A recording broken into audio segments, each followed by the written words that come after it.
Vietnam, 1967. Deep in the Asian jungle, the United States has dropped more explosives here than in the entire campaign against Germany and Japan during World War II. And yet, the enemy does not break. Beneath their feet, another war is unfolding, an underground city of tunnels stretching for more than 60 miles. Inside crawls David Ramirez, a soldier sent on a suicide mission. He must move in silence, dodge traps designed to shred anyone who enters, and find the documents that reveal the Viet Cong's next move. If he succeeds, he will save hundreds of lives. If he fails, his body will remain buried in the darkness, along with the secret he came to find. Well, today we observe Vietnam Veterans Day. It's a chance to show appreciation to those who served this country. This is me and my brother right here. Viet Cong also fought underground. We're in Vietnam near the former Saigon in the tunnels of Cu Chi. On the surface, the war seems clear. Helicopters roaring through the sky, jungle set ablaze by napalm, villages wiped out by artillery. Reports sent back home speak of victories and a weakened enemy. But the reality is different. While bombs rain down from above, the Viet Cong vanish in seconds. Because beneath the earth, they've built a parallel world. More than 60 miles of interconnected tunnels. Corridors so narrow a man can barely fit. Hidden chambers, makeshift hospitals, armories, kitchens, and command posts. A system designed not only to survive, but to strike back. This is where David Ramirez comes in. One of the so-called tunnel rats, soldiers chosen for their size and courage to crawl through passages where light does not exist. And every foot of ground could be their last. Armed with only a pistol, a flashlight, and a knife, his task is to face the enemy on their own turf, a place where the advantage never belongs to the intruder. And as he moves deeper, what David doesn't yet know is that each level underground brings him closer to secrets that could change the course of the war, or seal his fate forever. In the darkness, the first thing David notices isn't a sound, it's a smell. Damp earth mixed with rust and sweat. Every breath is short, because even that could give him away. The tunnels weren't built for intruders. They were built as weapons. At every turn, in every narrow chamber, a trap lies in wait. Bamboo tripwires ready to unleash venomous snakes. False floors dropping into pits of sharpened stakes. Many smeared with filth to cause deadly infections. Grenades hidden inside tin cans, rigged with invisible wires that turn a single step into a death sentence. The Viet Cong turned the underground jungle into a board of psychological terror. The goal wasn't always to kill. It was something more cruel, to plant fear, to make every soldier hesitate before moving a hand or placing a foot. David crawls forward, elbow then elbow. The ground creaks faintly beneath his weight. One mistake, and the darkness will become permanent. Above, bombs destroy entire acres of jungle. Below, a simple thread no thicker than a hair can decide life or death. After several minutes of crawling, the tunnel finally opens up, barely 4 feet wide, 5 feet high, just enough to crouch. David switches on his flashlight for a moment. Around him, low wooden crates packed with rice, medicine, and ammunition. Everything neatly arranged, ready to be moved at a moment's notice. The silence is absolute, and yet, the room breathes with life. A blackened pot on the floor still holds grains of rice stuck to the bottom. The embers are warm. Someone was here, less than an hour ago. The Viet Cong didn't just fight from these tunnels, they lived in them. They cooked on clay stoves connected to vents disguised as termite mounds. They slept on bamboo mats, operated on the wounded in makeshift clinics, even raised their children underground while the world above burned. The reports David had heard on the radio spoke of a disorganized enemy always on the brink of collapse. But what he sees in this chamber tells another story. Discipline, resilience, and an unbreakable will to survive under any circumstance. For David, the realization is clear. The war America thought it was winning, down here already feels lost. The tunnel slopes downward. The air grows thicker, heavy with humidity and a metallic scent that burns the throat. David moves carefully until a faint glow breaks the darkness. In front of him, a wider chamber carved into the earth, supported by wooden beams. At the center, a crude bamboo bed. Beside it, blood-stained bandages and bottles lined on a rough shelf. The silence hums with a faint sound, the turning of a wheel. In the corner, a pedal-powered bicycle generator keeps a dim yellow bulb alive.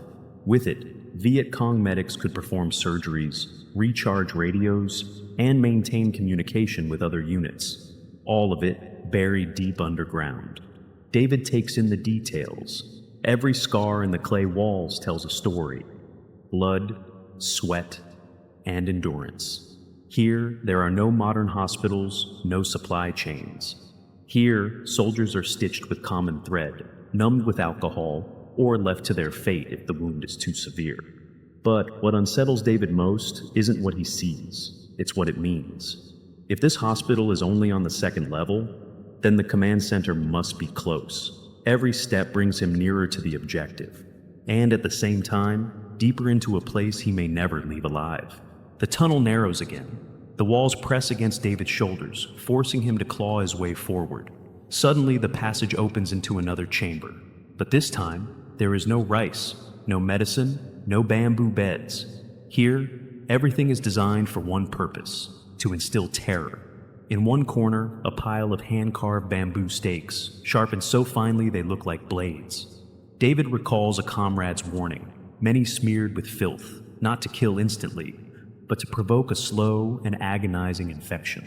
On the other side, rusted cans rigged with barely visible wires. Inside, grenades primed to explode at the slightest touch. In the dim light, they look like harmless trash. In reality, they are deadly traps disguised as forgotten objects.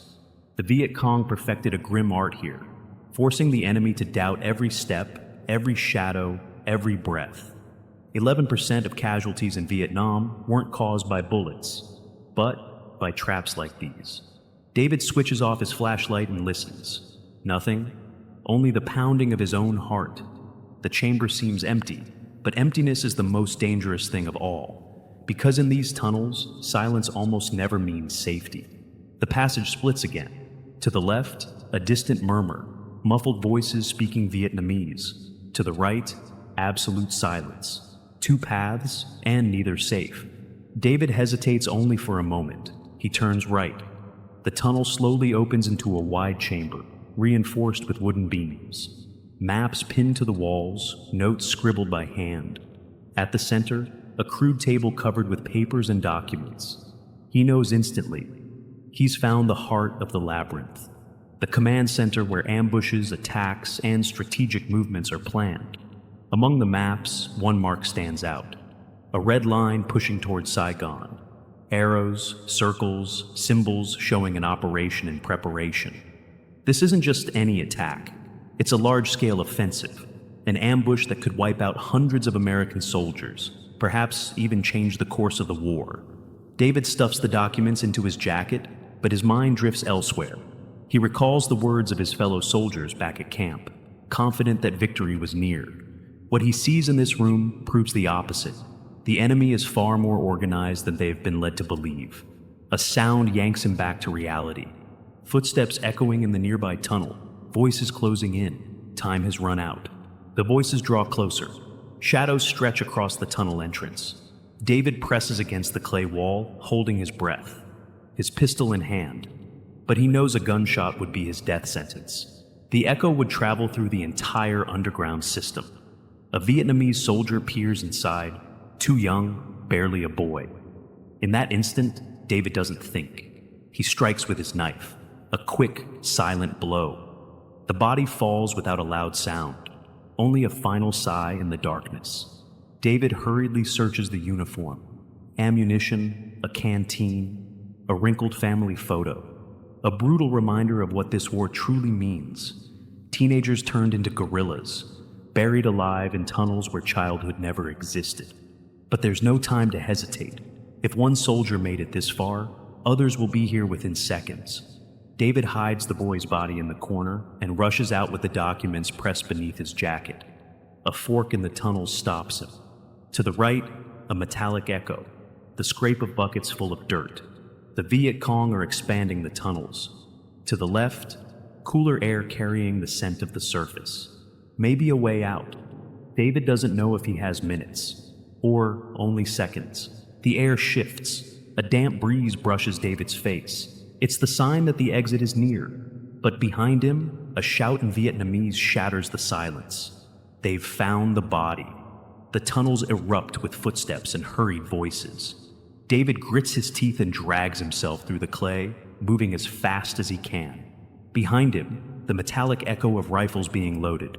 A burst of gunfire lights up the passage. Bullets ricochet off the walls, kicking up clouds of dust and splinters of wood. David pushes forward with all his strength until a pale glow appears ahead. The exit, sealed with a bamboo panel. He slams his shoulder into it once, twice. The panel bursts open, and a beam of sunlight floods the darkness. The contrast blinds him for an instant, but he doesn't stop. He pulls himself out of the hole, gasping, covered in dirt and sweat. In the distance, the hiss of bullets tears through the jungle, branches exploding around him. David runs without looking back, clutching the documents tight to his chest. Every step away from the tunnel is a victory stolen from death. And yet, he knows the war doesn't end here. Another hell waits above. But at least this time, he isn't walking away empty-handed. David makes it back to base alive. The documents he carries under his arm will save his platoon from a certain ambush. For his superiors, it will be considered a success. For the official record, just a footnote in military reports. But the truth is different. For every soldier who crawls out of those tunnels, dozens remain trapped forever in the darkness. For every mission accomplished, hundreds of civilian lives are destroyed in a conflict they never asked for. The Vietnam War dragged on for nearly 20 years. 5 million dead.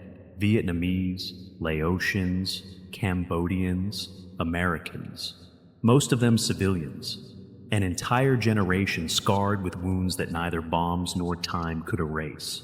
Stories like David Ramirez's force us to confront the most uncomfortable question of all. What does it really mean to be a hero? To save your comrades? Or to be used as a disposable pawn in a war that only benefits those who never set foot on the battlefield?